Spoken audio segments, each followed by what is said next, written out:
कहते हैं अगर किसी का प्यार अधूरा रह जाए तो वो वापस जरूर आती है अपने साथ ले जाने के लिए। रात के करीबन 12:30 बजे थे। गांव के बाहर पुराना रास्ता जहां कोई आता जाता नहीं था, सिर्फ एक आदमी चल रहा था, राजीव। वो तेजी से कदम बढ़ा रहा था, जैसे किसी चीज से भाग रहा हो या शायद किसी चीज के पास जा रहा हो। 6 महीने पहले राजीव की बीबी रीना की मौत उसी पुराने रास्ते पर हुई थी।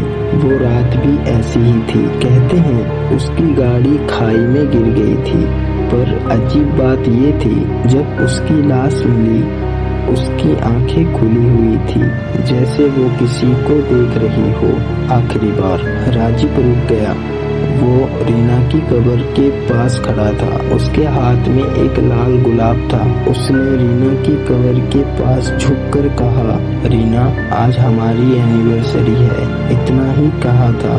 हवा थम सी गई। पेड़ों के पत्ते एकदम रुक गए और तभी पीछे किसी ने बहुत ही धीमी आवाज में बोली, राजीव।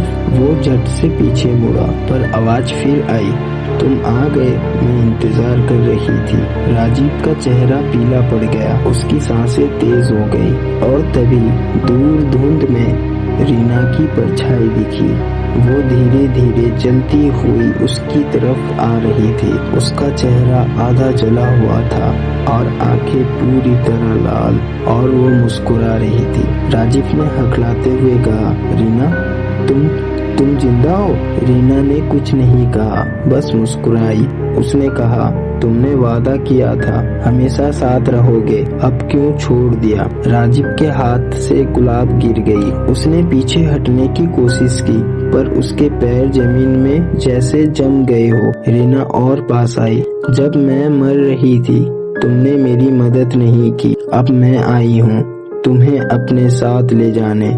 राजीव ने दौड़ने की कोशिश की, पर आसपास हर दिशा में धुंध ही धुंध थी। रीना की हंसी गूंज रही थी, धीरे फिर जोर से। अचानक उसके पीछे रीना खड़ी थी। उसका चेहरा बिल्कुल करीब था। अपना भागो राजीव, उसने हाथ बढ़ाया और राजीव के गर्दन को छूते ही बिजली सी कड़की और सब अंधेरा हो गया।